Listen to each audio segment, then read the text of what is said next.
Hello everyone and welcome to another Camp Cretaceous video by Jeremy James Prutchick. Now I'm sure you've probably seen it by now, but just a few months ago, the 5th and final season of Camp Cretaceous premiered on Netflix. I spent a couple days watching it when it first came out, and I gotta say, what a breath of fresh air! Especially because up until Season 5 came out, the most recent entries in the Jurassic Park franchise kinda left a bad taste in my mouth. Season 4 of Camp Cretaceous focused too much on robots instead of dinosaurs, and Jurassic World Dominion didn't focus on dinosaurs at all. But Season 5, I can honestly say, I really enjoyed it. It was a lot of fun. It was a great way to end the series, and I have a lot to say about it. And that's what this video is going to be all about.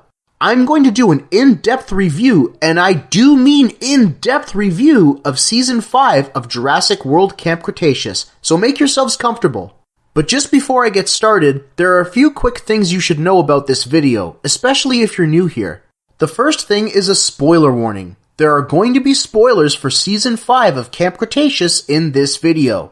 Second thing is that this review is going to be audio only, just like with my other season reviews.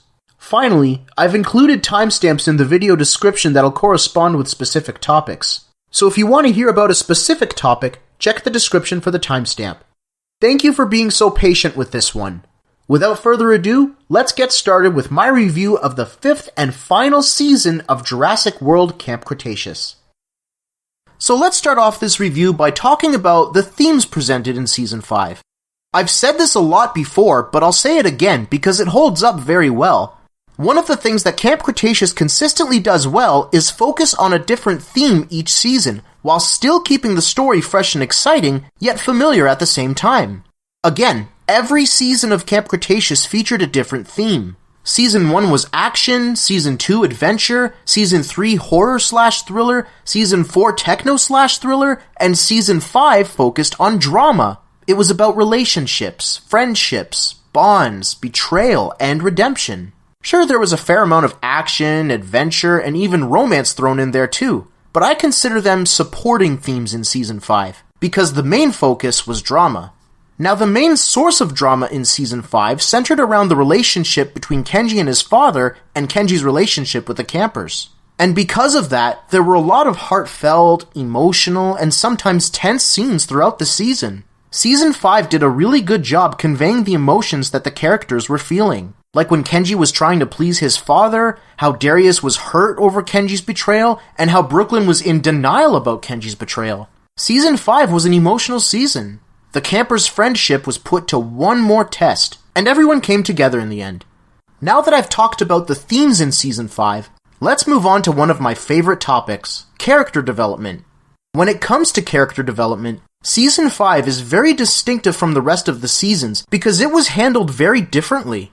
For the most part, there wasn't as much individual development as much as there was collective development, as a group. I'm not saying the campers didn't get any individual development at all, because they did, and I'll talk more about it shortly. I just feel that the group development was a lot stronger in comparison.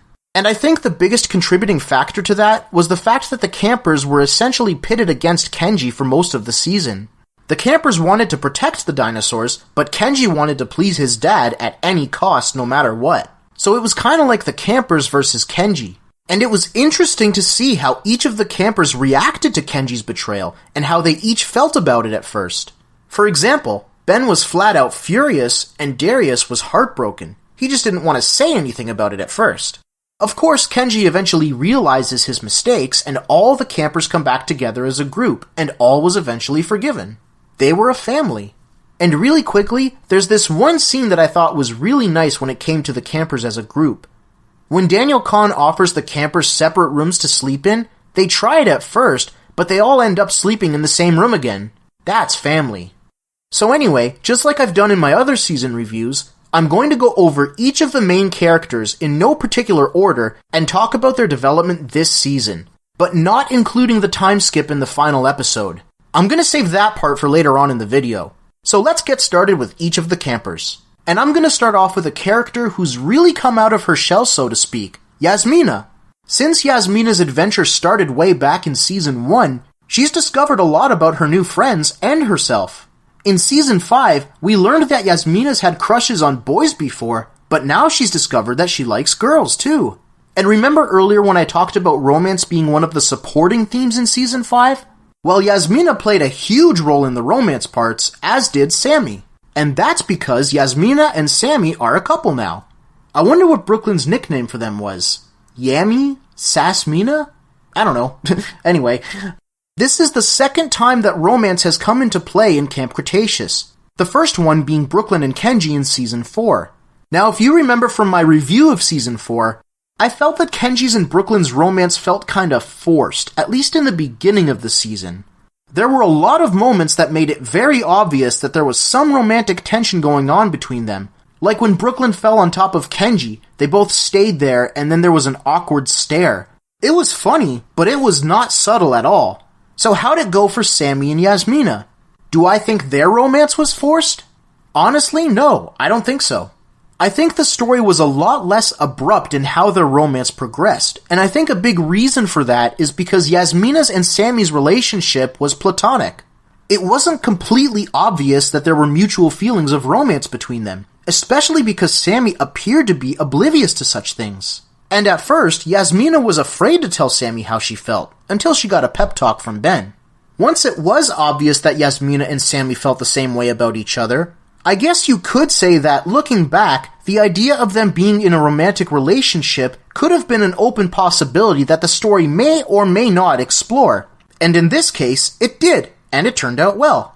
Now there's one other thing about Yasmina I want to talk about regarding her character development this season. How she's progressed as far as her post-traumatic stress, PTS for short, goes. In Season 4, Yasmina was constantly haunted and terrified by nightmares of dinosaurs trying to kill her. She was so terrified of the T-Rexes that she couldn't even move and was sweating profusely. But in Season 5, she beat up Limbo the Baryonyx with a tree branch. And she tackled the Nothosaurus. So it looks like she's got a much better handle on her PTS, and so do the rest of the campers for that matter. I'm not saying it's completely disappeared, because something like that takes time. But I think that's something that we can read between the lines for. So to wrap up with Yasmina, I think she was one of the few characters this season that had the most individual development. Alright, now I want to talk about my favorite character, Ben. Now of course, I can't mention Ben without mentioning Bumpy, especially because of everything that happened between them this season. But I'm going to save that for later on in the video. For now, I'm just going to focus on Ben himself. Now over the course of Camp Cretaceous as a whole, Ben's gone through a lot of development as a character. But when it comes to Season 5, I don't think he got a lot of development compared to some of the other characters. And I think a big reason for that is because it was essentially the campers versus Kenji, as I mentioned earlier. But Ben was still used in a positive capacity. He still had a lot of exciting, action-packed moments just like the other campers did, but we got to see a more supportive and nurturing side of Ben's character that would be used to help other characters develop. More specifically, when Yasmina confessed her feelings for Sammy to him, and he gave her that pep talk as I mentioned earlier. Ben was there for support. Yasmina told Ben that he's the first person she's ever talked to about liking girls. And that says a lot about Ben. It shows that he's trustworthy and compassionate. He makes people feel comfortable, because he knows what it's like to struggle with their feelings and fears. And he knows a thing or two about confronting those fears. He doesn't want people to struggle the same way he did, so he's helping Yasmina by lending an ear. But most of all, he assures her that it's okay to be afraid. It's okay to have feelings. He's been there before. He's grown in that sense already. And now he's helping Yasmina grow too. Simply put, Ben is a good friend. And Ben was also hilarious this season, and it came very natural to him. He even used humor to help Yasmina loosen up about her feelings when he pretended to sound like Sammy. But probably my favorite funny moment from Ben this season was when he wanted to give Sammy and Yasmina some privacy, and he was walking away backwards, giving the thumbs up from a distance, and then he trips and falls in the bushes and out of sight. Ben was in a lot of funny moments, many of which came from his own personality this time. And speaking of personality, that's another thing that Season 5 kept consistent with Ben's character development. Ben still had an excellent balance of boldness, bravery, comedy, and caution. So yeah, maybe Ben wasn't center stage per se, and yeah, he didn't get a lot of development this season compared to other seasons. But because he has so much of it already from previous seasons, And because he was still used in a productive way this season, I'm still happy. Let's move on to Kenji. Now, Kenji had his own story going on, because he was separate from the campers as I've mentioned before. Kenji essentially served as the outcast of the group because he aligned himself with his villainous father, Daniel Kahn. So most of Kenji's story involved redemption and him discovering the true meaning of family.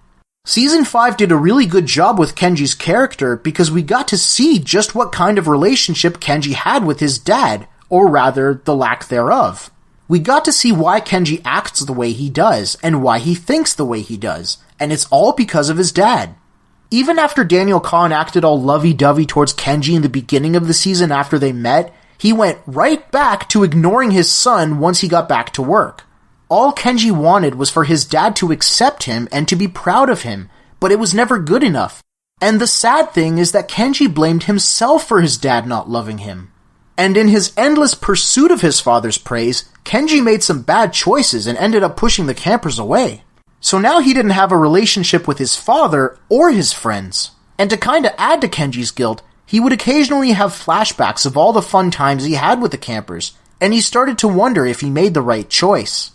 Once Kenji finally came to his senses that his dad was doing bad things, it was time to get his friends back. And he made up for his bad choices by helping the campers and the dinosaurs, particularly Bumpy. When Kenji showed his face again to the campers, he was genuinely sorry for his mistakes. He wasn't lying like his dad would do. The campers may have been reluctant to welcome him back at first, especially after everything that's happened, but they all knew deep down that while Kenji may not be the brightest, and he may make some bad choices every now and then, at the end of the day, he has a good heart. And he still has a family that he had all along, the Camp Fam. There's a very important lesson that came from all of this, both for Kenji and for the viewers. Don't lose yourself trying to please people, because then nobody's happy. Kenji has certainly come a long way since the first season, and I'm very pleased with what they did with his character this season. He was very clever at times, like his plan to reunite the T-Rex family, or using the tablet to reflect sunlight to distract the pteranodons. And you know what else? He was pretty smooth when he was getting ready for his date with Brooklynn. He knew what color of flowers to get her, he made the place look really nice. He really put in the effort, and that just goes to show how much he cares. Just like I said earlier with Yasmina, Kenji is another character who got the most individual development this season. Good job, Kenji. I'm proud of you. Next we come to Sammy. If you remember back in Season 4, we were finally introduced to Manticore, and then we learned from Sammy that Kash was the one who blackmailed her family. But there wasn't any showdown with Kash, so it felt like there was no payoff with Sammy's story up until that point. But I think one of the best things about Sammy in Season 5 was that there was finally a payoff with her story. And I think the scene that contributed to that was when Daniel Kahn confronted Sammy, tried to make her give up the password, and revealed that he was the one who blackmailed her family. Daniel Kahn was so sure that Sammy would give in because of her big heart, but after everything she and her friends have been through, yeah, right. Instead, she narrowed her eyes, gave a cold stare at Daniel Kahn, and said, "We're gonna destroy you." And then she kneed him in the gut. That was awesome. Sammy's become a real badass over the past few seasons. She used the Brad's head to shoot at the raptors last season, and in this season, she tackled a Nothosaurus. Now, Sammy's other key development this season comes from what I talked about earlier with Yasmina. Sammy was also involved in the romantic parts of Season 5, because she and Yasmina are now a couple. But don't worry, I'm not going to repeat the exact same thing for Sammy, because her character was used much differently in the romantic parts. We saw how nervous and scared Yasmina was to tell Sammy her feelings, but how did Sammy feel during all this? Well, it's kind of funny with Sammy, because she's always so bubbly and cheerful and carefree that she can sometimes come across as having her head in the clouds. In this case, it seemed like she was completely oblivious to how Yasmina's been feeling and acting around her, but she knew. Even before Yasmina said anything, Sammy knew. She even said that she's been wanting to hear Yasmina say it for a long time. But the more I think about it, maybe Sammy was scared, just for different reasons. She may be super energetic and peppy, but she's not dumb. She knows how outgoing she is, and maybe that's why she didn't say anything to Yasmina at first. Maybe she was afraid that she'd come on too strong and scare Yasmina away. So by not saying anything, Sammy wouldn't have to worry about scaring Yasmina away. And maybe it was her own way of challenging herself to be more mellow. It's not unheard of for opposites to attract. Now before some of you start raging in the comments, "They're not opposites, they're both women, are you stupid?" That's not what I'm talking about. I'm talking about their personalities. Yasmina had always been quiet and antisocial, while Sammy was always vocal and pro-social. And together, they complement each other very well, and they balance each other out. Yasmina's learned to be more outgoing, while Sammy's learned to be more easygoing. So it works. Overall, I'm glad Sammy got more development than she did before, and finally got the closure for her story. Now let's talk about Brooklynn. Remember earlier when I said how each of the campers reacted differently to Kenji's betrayal? Well, Brooklynn's reaction was way different from the others.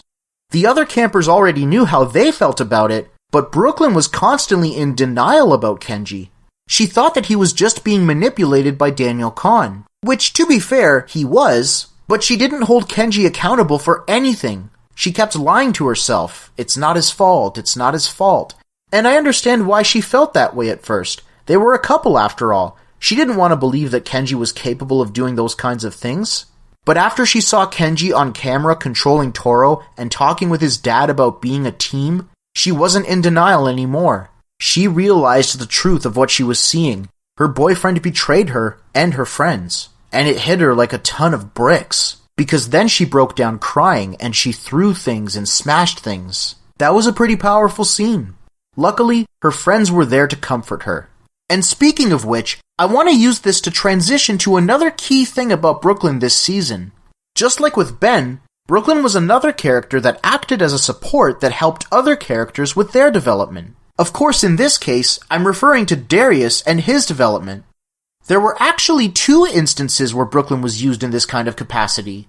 The first time was when she more or less, for lack of a better phrase, called out Darius for being so distant from the campers. The second time was when they were down in the tunnels. Brooklynn was there to support Darius, as she listened to him share his feelings about Kenji, and most of all, his own personal struggles, his doubts, his fears. But not only did she listen, she encouraged Darius. When Darius was doubting himself, Brooklynn said something like, "Your light will always shine bright, and no amount of bad choices could ever put it out." Brooklynn is also a good friend. She knows how to build people up. She acknowledges their strengths and their good qualities. Now for this next part, you can apply it to both Ben and Brooklynn. Some people might think that a character that's used for support could be a bad thing, or a step down, and sometimes that can happen in stories. But as far as Brooklynn and Ben go, this is not the case. A character can still contribute to the story as long as they're used right. Especially because of the cleverness, bravery, and leadership Brooklynn displayed last season, and in this season for that matter, she's definitely become a valuable character in the series. Last but not least, we come to Darius. Now Darius went through a good amount of development as well this season, and a lot of it stemmed from just how hurt he was by Kenji's betrayal. For a while, Darius seemed very distant from the campers. When they made a plan to stop the drones, Darius wanted to stay behind and try to calm down the T-Rexes with the tablet. Later on, when Brooklynn talks to Darius about needing to be there for them, he admitted that he goofed up, and that the reason he wanted to stay behind with the T-Rexes was because when he would use the tablet to communicate with them, he knew they weren't lying to him. Nothing complicated, unlike people.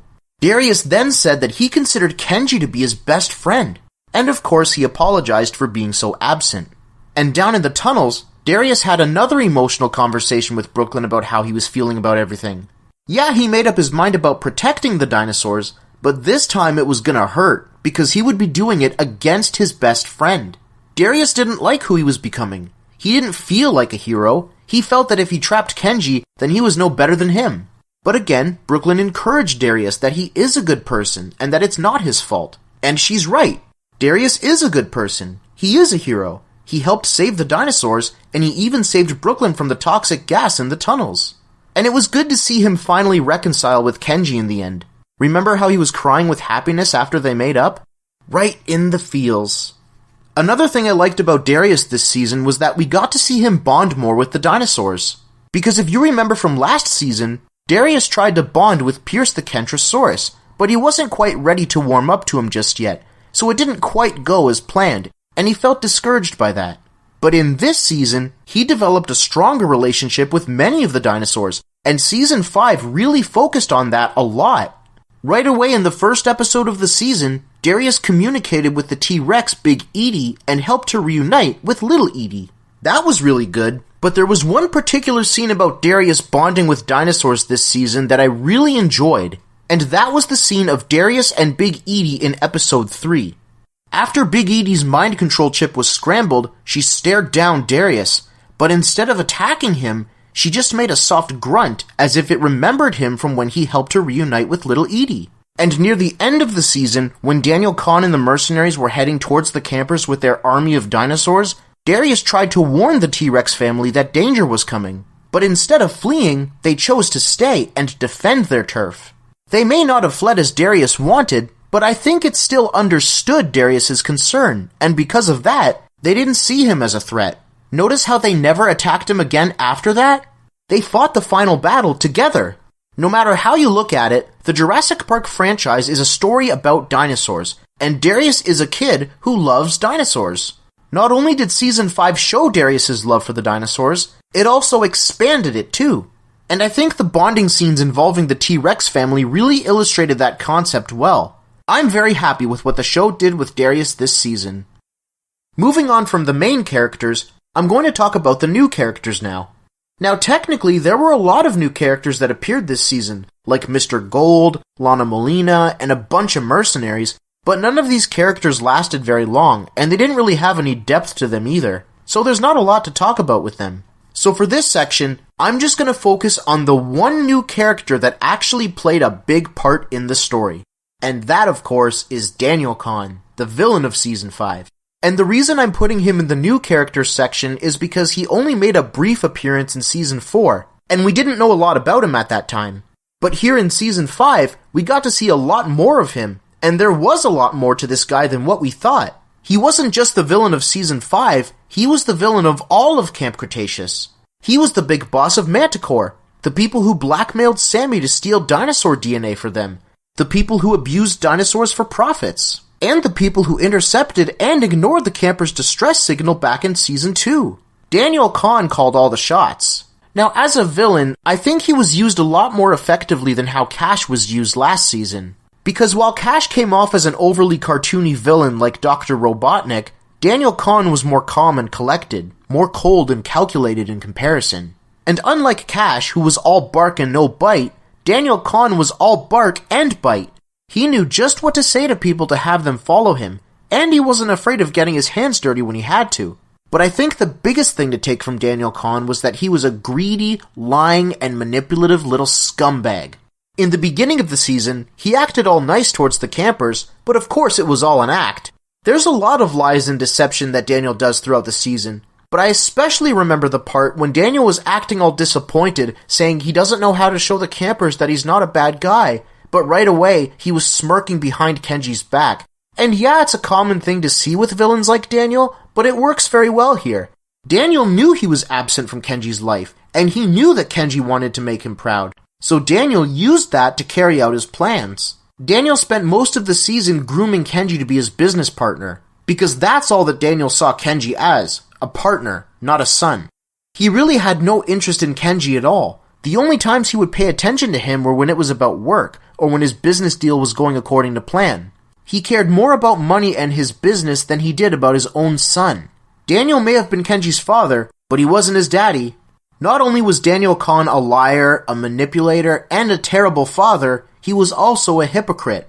There were a lot of times where Daniel would make small comments and criticize Kenji about being a quitter when things got hard. But as soon as things started getting hard for him, he'd just pretend like Kenji didn't even exist.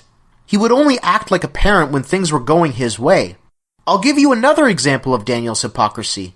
In the first episode of the season, Daniel appeared to be on the camper's side when he confronted Kash about trying to commit murder, but Daniel was willing to do the same thing to him.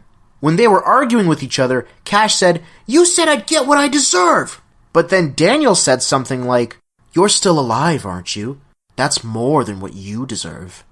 Damn, that's cold! Daniel Kahn is a cruel and ruthless villain. He was willing to use Bumpy as leverage against the campers, and he even sent the Spinosaurus to attack the campers to make them give up the password. When Darius wouldn't comply, Daniel then ordered Hawks to have the Spinosaurus kill Darius, and he would have died too if Kenji didn't step in. Daniel Kahn doesn't care what it takes, or who he hurts if it means getting what he wants. He may be in jail now, where he belongs, but as a villain, Daniel Kahn was a well-written character and an overall great addition to Camp Cretaceous. So now that I've talked about the new characters this season, let's move on to the returning characters. And wow, there were lots of returning characters this season, and they all played an important role in the overall story. They weren't just quick little cameo appearances either. They all had their own storylines, and they ended up tying in with the camper storyline in one way or another. So for this section, I'm going to talk about these familiar faces and what they brought to Season 5. I'll start off with Dr. Turner, the brilliant and respected dinosaur behaviorist. I did like how she ended up joining the rescue party on Isla Nublar after escaping from Daniel Kahn, but I mostly enjoyed Dr. Turner's character this season for a different reason. I enjoyed her because she demonstrated that sense of awe and wonder that dinosaurs have inspired throughout this entire franchise. More specifically, when she first saw the Parasaurolophus herd. Her expression upon seeing the herd was priceless. She was just so happy to see a dinosaur family in person. And when she saw the herd, she noticed that there was one member of the herd that was falling behind. It was probably sick because of its old age, and the herd was watching over it and caring for it. And this scene would be an important piece of the puzzle for Dr. Turner's character development, because she went through her own personal struggles this season. She began to lose her passion for studying dinosaurs because of all the bad things that Manticore was doing with her research, like drugging up the dinosaurs for fights and the mind control chips. She didn't want any part of that. And I get it, some people just suck. Some people do bad things, and Dr. Turner didn't want any more bad things to happen to the dinosaurs. She didn't want to be a part of it, so she was ready to flat out quit and go work at her uncle's fishery. But that all changed when we saw something we've never seen before. The same Parasaurolophus herd I mentioned earlier appeared again, only this time they were covering the older dinosaur with leaves. At first I thought they were grieving for it because it was almost as if they were burying it under the leaves. Actually, elephants do something very similar to that when one of their own dies. So I thought what we saw with the Parasaurolophuses was kinda like that. And when Dr. Turner saw this dinosaur behavior never before seen by humans, it instantly reinvigorated her passion for studying dinosaurs. She was once again at the forefront of a brand new study of dinosaur behavior. First it was dinosaur brains, now it was geriatric dinosaur care. And there's one other thing about Dr. Turner's work I want to mention here. If you remember back in Season 4, Ben and Dr. Turner would occasionally bicker about the science of dinosaur and human bonds. Dr. Turner believed that everything could be explained with science, charts, and numbers, while Ben felt that there were some exceptions, like his relationship with Bumpy. And in Season 5, Dr. Turner actually got to meet Bumpy. And as soon as she meets her, she said something like, "I've heard such wonderful things about you." And she would end up working with Bumpy and Ben by the end of the series. Dr. Turner has definitely become a great character in this series. Now let's move on to another doctor, Dr. Robotnik. I'm just kidding, I mean Kash. Oddly enough, there's not a whole lot to say about Kash this season, because unlike in Season 4 where Kash was the main villain, Daniel Kahn took over as the big baddie in Season 5, so Kash was quickly demoted to more of a minor role. But I did like how there was tension between Daniel Kahn and Kash. Kash felt that he was the one doing all the hard work, while Daniel Kahn was just the guy in the suit barking orders. I liked how there was that tension between the two, and I honestly wish they could have shown more of that. Now I'm not talking about a redemption arc where Kash realizes his mistakes and ditches Daniel. I'm talking about watching Manticore crumble from within. And to be fair, they did show a little bit of that. In the first episode of Season 5, Kash tried to have the Brad X's kill Daniel. Kash may not have been the main villain this season, but he still had some moments here and there where he still did villainous things, like using the mind control chips on the T-Rex. At the same time, Kash wasn't used in this season very much. In fact, he was killed in the third episode, which was quite satisfying. All that abuse that he put those dinosaurs through finally came back to bite him in the ass, and the neck, and the face. You get the idea. Another villain that came back this season was Hawks, one of the mercenaries from Season 3 that Mills hired to retrieve the Indominus Rex DNA. And now he's working for Daniel Kahn as security. But there's not a whole lot to say about Hawks this season either, because his character didn't really do much other than run around, wave his gun around, and do a terrible job at it. But I will say that it was cool seeing him jump on Toro the Carnotaurus to try and subdue him. If anything, I think Season 5 just further emphasizes the kind of person Hawks is. He's got a one-tracked mind, and he always focuses on the mission he's paid to do, and as long as you don't get in his way, he won't get in yours. But this didn't apply to the T-Rex, because she crunched right down on him. Bye-bye, Hawks. Now I want to talk about Brandon, one of the few people who traveled all the way to Isla Nublar to rescue the campers. When we last saw Brandon, he was packing his bags and setting out to go look for Darius. But when he reappears in Season 5, he's at home again, talking to Dave and Roxie about how everyone he asked for help said no. He tried talking to the police, the government, the Coast Guard, even the Marines, and no one would help him. Can you believe that? But luckily for him, Dave and Roxie would help, and I'll get to them shortly. Even though Brandon's more of a minor character, he still brought a lot to the show as a character and went through some development of his own. If you remember from the very beginning of Camp Cretaceous, Brandon obviously loved Darius, their brothers, but he didn't seem to be interested in dinosaurs at all, unlike Darius. But shortly after the rescue party arrived on Isla Nublar, Brandon was able to identify a baryonyx, and he knew that it was one of the smaller dinosaurs compared to what else was out there. This may seem trivial at first, but I think there's more to Brandon than what meets the eye in this particular scene. And I gotta give him his due credit. Let me explain. Brandon knew that Darius went to Jurassic World but never came back, so that's where Brandon was going to go and look for him. And if he was going to an island of dinosaurs to rescue Darius, he had to think like Darius. He had to familiarize himself with where he was going and what he could potentially encounter. And he did. He went from not knowing a thing about dinosaurs to being able to identify a baryonyx. And he did all that because he loved his little brother. And finally, we come to Dave and Roxie, the original camp counselors from Season 1. And it was great how they were brought back into the story after being gone for 3 seasons. Back in Season 1, they got caught up in the evacuation and no one would listen to them about rescuing the campers. And Brandon had that same problem. No one would listen to him. And so these 3 were going to work together and finally rescue the campers. And they came prepared. Well, a lot more prepared than they were when they were running Camp Cretaceous anyway. This time they brought tranquilizer guns that they used to trank the baryonyx. Well, Roxie did most of the tranking. Dave just gave it one more for good measure. What I liked about Dave and Roxie this season was how they were used, and not just because of the obvious that they were the rescue party. It's because they took us back in time, figuratively speaking, of course. For example, when they found the campers' fort, or Mitch and Tiff's camp, Dave would tell Brandon a bunch of stories about Darius and his adventures. And we as viewers got to think back to those old moments.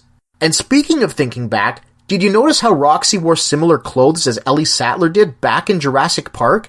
And Dave wore a blue shirt and a brown vest, like Owen Grady did back in Jurassic World. So yeah, it was great to see Dave and Roxie again and to see how they were part of the rescue. Now I want to talk about the new dinosaurs featured in Season 5, but I don't think I can, because Season 5 didn't give us any new dinosaurs. It did give us one new creature, but it technically doesn't count as a dinosaur. But you know what? I'm putting it here anyway. That's right, that creature was the Nothosaurus. This was a very interesting creature because I wasn't very familiar with this animal until I saw Season 5. At first glance, it kinda looked like a Komodo dragon. Or you know what? On a more humorous note, it kinda looks like Joanna from the Disney movie The Rescuers Down Under. But anyway, the Nothosaurus was used really well this season, and the reason for that is because we got to see a marine reptile that was just as dangerous on land as it was in the water. It was so strong, it was able to destroy a Brad X, which was a really cool scene, by the way. And there's a couple reasons why I like that scene. It was a great way to feature the Nothosaurus' awesome strength, but I also liked it because it kind of felt symbolic in a way. I hated how the robots overshadowed the dinosaurs in Season 4, so this scene was kinda like the dinosaurs taking center stage again, and putting the robots in the scrap bin. Overall, I really liked what they did with the Nothosaurus this season. Alright, make yourselves really comfortable for this section, because now we come to the likes section, and I have lots of good things to say about Season 5, because there were lots of things I liked, so check the timestamps to hear a specific topic. The biggest thing I didn't like about Season 4 was that there was too much focus on the robots and not enough focus on the dinosaurs. But thankfully, Season 5 fixed that problem by shifting the focus away from the robots and back on the dinosaurs. And because of this shift in focus, the story got back on track to feeling like a Jurassic story again. This is one of the biggest things that Season 5 did right. Season 5 was a story about dinosaurs, and how there were people trying to protect them, while others tried to control them. And both sides essentially succeeded in their goals at one point or another. The dinosaurs were used in the story much better this time, and had lots more screen time than they did in Season 4. There were plenty of exciting dinosaur scenes, like the Nothosaurus in the sewers, and even the final battle in the last 2 episodes. Yeah, the robots still made some appearances here and there, but not nearly as much as in Season 4, where it felt like an army of Terminators. In Season 5, the robots became background characters very fast, and like I said earlier, that scene with the Nothosaurus taking down the Brad X was very symbolic of this concept. So yeah, I definitely appreciate how Season 5 fixed the big problem from Season 4. I give 2 thumbs up for that. Let's continue to the next thing I enjoyed this season. Back in Season 4, we learned that Dr. Turner was studying the dinosaurs' brain activity, how they communicate, and how they function. And in the past, I said that the general concept of this research had a lot of potential. But unfortunately, the latter half of Season 4 didn't progress this idea very well, and for the most part, neither did Season 5. But more on that later. For now, I want to acknowledge the good parts about Dr. Turner's research, and the good things that came with it in Season 5, because there were still some redeeming qualities. Darius would periodically use the tablet to communicate with the T-Rex family, to warn them, to comfort them, etc. And by doing this, Darius sort of established a bond with the T-Rexes. Because in Episode 3 of Season 5, after the chip in the T-Rex's head was scrambled, the T-Rex came face to face with Darius. It seemed as though it was going to kill him, but instead it stared at Darius for a while, then made a soft grunt at him as if it remembered him, and it chose not to kill him. Darius established a certain degree of trust with the T-Rexes, and he was able to do that with the help of Dr. Turner's brain research. This research was used in a positive way, to communicate with dinosaurs, and not to control them like puppets. There may not have been a lot of scenes showing the good side of this research in Season 5, but they were still very effective. In my opinion, this is how Dr. Turner's research should have been applied, both in-universe and from a writing standpoint. It's much more effective and much more plausible compared to what else came from this research, but more on that later. For now, let's move on to the next thing I enjoyed this season. Another thing I liked in Season 5 was the appearance of Dodgson, the man who orchestrated the sabotage and downfall of Jurassic Park, the man who would serve as the main antagonist in Jurassic World Dominion. And the reason why I'm including Dodgson in the likes section is not just because of how he ties into Dominion, which I'll talk more about later, but also because he was heavily involved in the story here. He didn't just have a quick little cameo. Pretty much all of Episode 6 was dedicated to Dodgson and his plans for Biosyn, which was also brought into the story. Right away, he dragged Simon Masrani's and John Hammond's names through the mud, basically saying that they were the problem. Dodgson was interested in Kash's mind control chips and wanted to use them for his own purposes. He even helped Daniel round up some dinosaurs to test them on, like Limbo the Baryonyx. And Dodgson was even seen controlling a Dimorphodon. He was very callous towards the dinosaurs.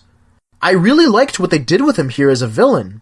This might sound weird, but I think Dodgson was a lot more interesting in Camp Cretaceous than he was in Dominion. Maybe it's because he actually got his hands dirty in Camp Cretaceous and actually did some of the work, rather than just bark orders like he did in Dominion.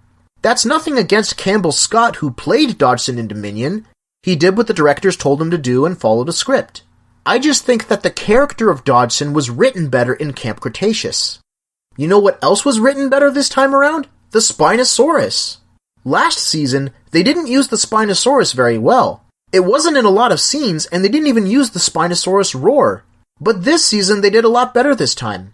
It was in a lot more scenes than before, and there were even a bit more roars this time. At least a little bit more. But yeah, the Spinosaurus had awesome scenes this season, like when it was fighting the T-Rexes. But I really liked how during the fight scenes, there were times when it was walking on all fours to move around, just like how the Spinosaurus did in real life. It was a clever way of integrating these paleontological discoveries into the story, and yeah, I'm a lot happier with how they used the Spinosaurus in Season 5. Something special that Season 5 did was include throwbacks to past seasons, and considering that Season 5 is the final season, it seems like the ideal place to look back at the journey so far. There were throwbacks to all the seasons throughout Season 5. In particular, the characters returned to many of the places seen in past seasons, Camp Cretaceous going as far back as Season 1, Mitch and Tiff's camp from Season 2, and both the penthouse and ruined visitor center from Season 3. And I like how these places were brought back into the story. They weren't just shown for no reason. Brandon and the rescue party found some of these places while trying to find Darius and the other campers. And Kenji and Daniel Kahn used the penthouse to plan their next move to secure the deal with Biosyn. They even went to the visitor center to try and capture Blue. When it came to revisiting these places throughout Season 5, it was imperative to the story, but also like a trip down memory lane at the same time. But there weren't just visual throwbacks throughout Season 5, there were also emotional throwbacks too. For example, the campers would sometimes reminisce with each other about how they used to be in the beginning of the series, like Ben and Yasmina for instance. They both talked about how uncomfortable they used to feel in large groups in the beginning, and how they are now thanks to their new friends. But there was another emotional throwback this season that really hit me hard, one that really made me smile. And that's when Ben and Bumpy were reunited again. Speaking of Bumpy, that's who I'm going to talk about next. The last time we saw Bumpy was her cameo in Season 4 when she was at Camp Cretaceous waiting for Ben to come back. And we never saw her in Jurassic World Dominion, and I was not happy about that. But when I saw Bumpy in the trailer for Season 5, I was happy. Just before Season 5 came out, they released a short preview clip online showing the dinosaurs captured by Manticore being unloaded from the trucks.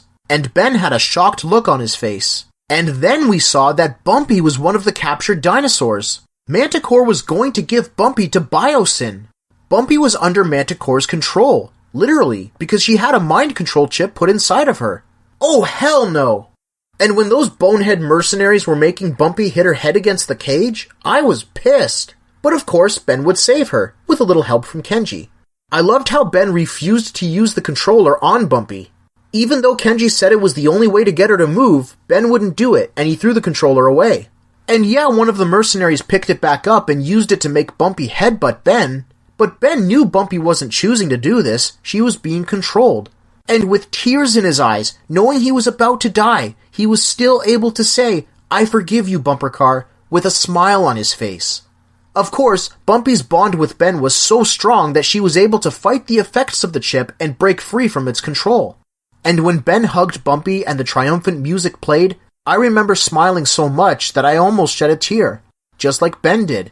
The dynamic duo of Ben and Bumpy were back again, and I absolutely loved the shot of Ben and Bumpy roaring just before they charge at the mercenaries. That was so cool and badass. There's a lot more I want to say about these two and why this topic means so much to me, but I'll save that for another time. In the meantime, let's continue. So now that I've talked about the things I liked about Season 5, I'm going to talk about the thing I disliked about Season 5. Notice how I said thing and not things, as in plural, because off the top of my head, there was only one thing I did not like about this season. It's a big thing. In fact, it's a huge thing, but it's only one thing. The one thing I did not like about Season 5 was when people were using video game controllers to control the dinosaurs. I'm sorry, but that was stupid. Actually, it was beyond stupid. Like, every movement from walking, attacking, and even eating was all done from a video game controller with 6 buttons and a joystick. I already thought it was bad enough in Season 4 when Kash pushed a button on his tablet to make Firecracker stand still like a statue who would only move if you push more buttons. But compared to the video game controllers in Season 5, I guess I prefer the tablet in retrospect. Don't get me wrong, I still think the idea of someone having complete control over a dinosaur just by pushing a button is ridiculous and contrived. But at least with a tablet, it makes more sense because you can do more with a tablet. It's essentially a computer. You can change the frequency, adjust the sensitivity, whatever. But the fact that they were able to do all those things just by using video game controllers made parts of Season 5 look very cartoony and very far-fetched. And yes, I get what the writers were trying to do, to explore the theme of humans trying to control nature. And I get that. That's fine. That's the core theme of Jurassic Park. I'm okay with Camp Cretaceous revisiting this theme and even putting a modern-day spin on it. I get what they were trying to do. Using something familiar to the viewer like a video game controller illustrates the idea of control, at least from a visual standpoint, but in my opinion, it still doesn't translate well. This idea of controlling dinosaurs could have been better if it was handled differently. Allow me to explain. I've said before that Dr. Turner's brain research served as a good foundation for new things for Camp Cretaceous to explore, like communicating with dinosaurs or even controlling them. There was a lot of good stuff that could come from that, but it was the application of the research where it ultimately falls short in both seasons 4 and 5. Here's how I would rather have it play out from a storytelling standpoint. Now this is just my opinion, but here it is. I would scrap the idea of video game controllers controlling the dinosaurs. Scrap it entirely. Instead, I would have Manticore still drug up the dinosaurs and increasing their aggression like we saw in Season 4. I'd keep that in there. Then, by using the tablet and mind control chips, Manticore shocks the dinosaurs into a combative state. So now they're aggressive because of the drugs, and defensive because of the shocks. And then Manticore could use the dinosaurs to have fights with each other, or use them for military purposes. Things of that nature. And remember, we saw military application with the Raptor Squad in Jurassic World. And we saw dinosaur fights in Season 4, when Pierce and Big Edie were forced to fight each other. So my idea would kind of combine the ideas seen in Jurassic World and Camp Cretaceous.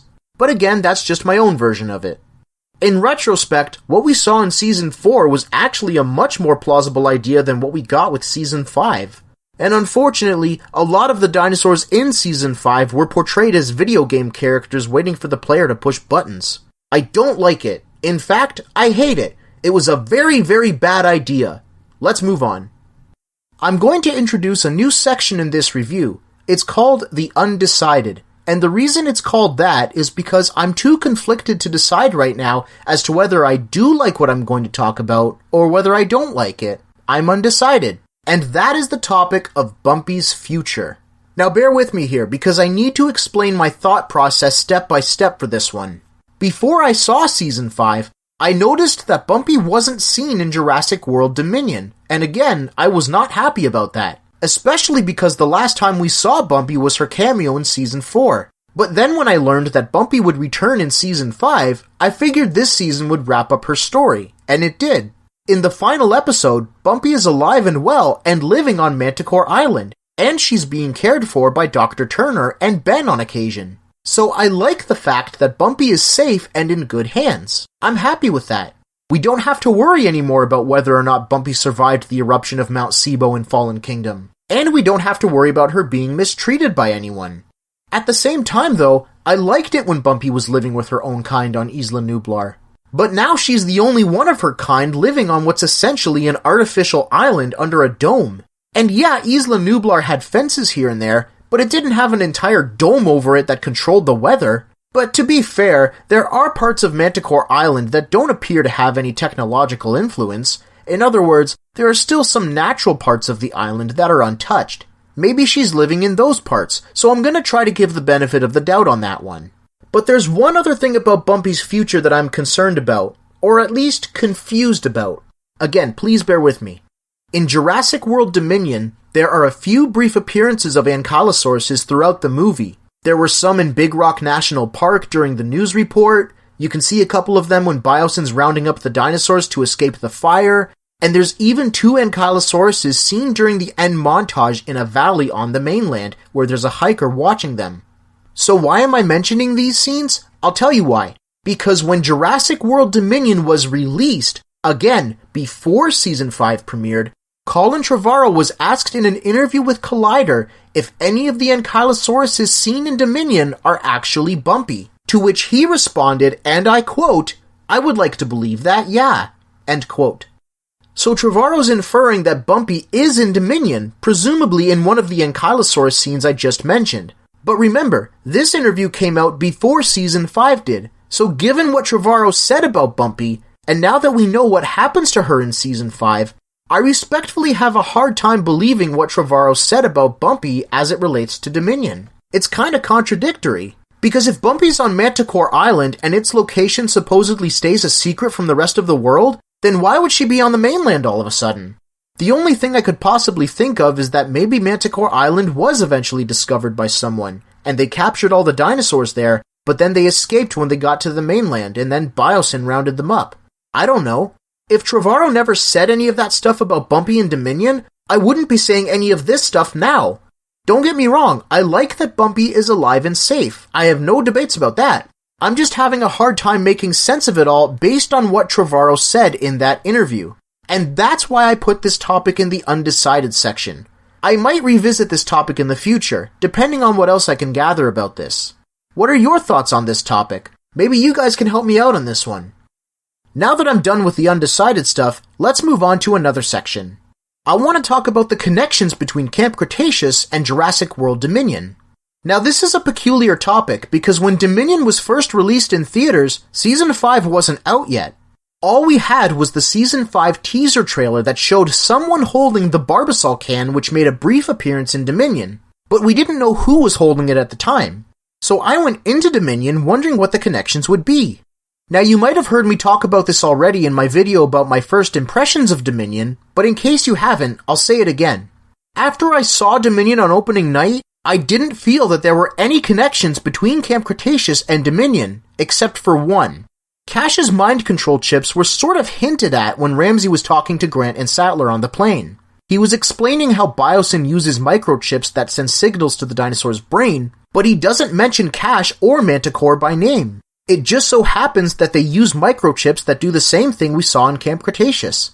So other than that, there was nothing in the movie that referenced anything in Camp Cretaceous. Now those were my thoughts before seeing Season 5. Now that I have seen Season 5, has my opinion changed about Camp Cretaceous not tying into Dominion? Well, yeah, a little bit. If we go back to Season 5 for a minute, Dodgson was interested in making a deal with Daniel Kahn to buy Kash's mind control chips. But I don't think the deal ever went through because Daniel Kahn was arrested at the end of the season before he could deliver the chips to Dodgson. Dodgson was interested in them, but I don't think he ever got them in the show. But maybe Dodgson and Biosyn just took that idea and made their own version of it, which would make sense because that's what they do in the Jurassic Park novels. They steal ideas and steal technology from other companies and make their own version of it, and profit from it. So I think Dodgson's appearance in Season 5 sort of fills in some gaps with his character in between movies, kinda like what they did with Dr. Wu in Seasons 1 and 3, but Season 5 also builds a little bit on Biosyn as well. Kash's mind control chips may not have been mentioned directly in Dominion, but we could at least read between the lines a bit, and theorize that Biosyn just made their own version of these mind control chips. So as far as Dominion goes, Camp Cretaceous tied in with it a little bit better than I thought before, but not a lot. But that's okay. If anything, I'd say that Camp Cretaceous ties into Fallen Kingdom more than it does with Dominion. If you remember back in Season 3, we saw Roxie chase Jack on Main Street and pull on the helicopter's ladder, which was also the opening scene in Fallen Kingdom. And now we have a different perspective of this scene. Now we know that some of the campers were watching this happen from a distance right after running from Roxie before. And then there was that scene where Dr. Wu talked about wanting to make an improved version of a hybrid dinosaur, and this would eventually lead to the creation of the Indoraptor, which was featured in Fallen Kingdom. So already, Camp Cretaceous has done an outstanding job tying into Fallen Kingdom. And now, thanks to Season 5, there are even more things that tie in Camp Cretaceous to Fallen Kingdom now. In the final episode of Season 5, during the time skip when the campers are having their video chat, Brooklynn mentions Lockwood Estate and a rumor about dinosaurs, and then, in the final shot of the series, Darius sees a Brachiosaurus outside his window. Of course, both Brooklynn's comment and this scene refer to the dinosaurs that escaped from Lockwood Manor at the end of, that's right, Fallen Kingdom. Now, fellow Jurassic YouTuber Swerve recently did a video about this next part here, but he theorized that when the reactor core malfunctioned on Manticore Island and caused earthquakes throughout Season 5, that would eventually lead to Mount Sibo becoming an active volcano again, which erupted in Fallen Kingdom. And even though Swerve said that it's just a theory and it's not officially confirmed, I can still see that as a strong possibility. I think he's onto something there. But there it is. More connections to Fallen Kingdom. So Camp Cretaceous may not tie into Dominion all that much in my opinion, but I do think that Camp Cretaceous ties in with Fallen Kingdom very well. And of course, I want to talk about the ending. Camp Cretaceous ended with a time skip scene, which takes place roughly 3 years after they were rescued. I like it when shows feature time skips in them, like Naruto, One Piece, and Camp Cretaceous. And yeah, it's just the one scene, but it's still a good scene. Now I know I just talked about how this scene ties into Fallen Kingdom, so for this section, I'm just going to focus on how the campers are doing since being rescued, so you can kind of consider this to be an extension of the character development section. When the campers get to the mainland and see their families again, you can hear a bunch of news reporters talking about the campers, calling them the Nublar Six. Since they've returned home, they've become famous. And also during this scene, there's a voiceover of Darius talking about how dinosaurs need the same things people do, and the importance of working together. And then it transitions to a shot of a more grown-up Darius, who's speaking at an event saying what we just heard in the voiceover. So it looks like Darius in particular does a lot of public speaking about their adventures. They should write a book about it. It turns out that this public speaking event already took place, and Darius is watching it at home on his computer. He's a lot taller now, he's got a new haircut, and he's still wearing the necklace that his dad gave him. And in another interesting turn, Kenji was also in the room with Darius, and he wears his hair down now, which is a good look for him. Now I could be wrong about this next part, but I'm under the impression that Darius's family adopted Kenji. And that's really good, because I felt bad for Kenji after all that crap he went through with his dad, and when they were finally rescued, there was no one at the dock waiting for Kenji. But it was then that Darius waved him over to his family and things kinda took off from there. And the last thing about Kenji is that he makes a comment during the video chat about how he takes care of Manticore Island's finances. But I'm not sure if he actually owns Manticore, even though Daniel Kahn was arrested. Either way, things are good for Kenji now. Then we get to see Darius and Kenji check in with the rest of the campers in a video chat. Sammy and Yasmina are on the same camp from Texas and still together. Yasmina's just visiting for now, but she is interested in going to college in Texas to study sports psychology, so she can potentially study what she loves and be close to Sammy. Sammy's family still supplies meat for the dinosaurs on Manticore Island, and she seems to be doing good as well. Then we get a close-up of Bumpy's face fogging up the camera with her breath until Ben appears, who now looks like Shaggy from Scooby-Doo. It turns out that Ben's on Manticore Island with Dr. Turner working the greatest summer job ever. He's taking care of Bumpy and the rest of the dinosaurs on Manticore Island. I mean, how awesome would that be? Spending your summers working with dinosaurs, especially one that you practically raised yourself? That sure beats any summer job I've ever had. I'm really happy for Ben, because he can still spend time with Bumpy and learn from a scientist as brilliant as Dr. Turner. Finally, we see Brooklynn, who now looks like Pink, join the video chat. She and Kenji still appear to have a romantic relationship, which is great, but the big thing about Brooklynn in the Timeskip is that she's following a lead on a rumor about Lockwood Estate and dinosaurs. So it looks like Brooklynn's unboxing a conspiracy for real this time. A conspiracy involving the dinosaur poaching that took place on Isla Nublar. Maybe Brooklynn ends up going to the press with what she finds, and that makes it into the news report in the beginning of Dominion. Overall, I enjoyed seeing the campers more grown up.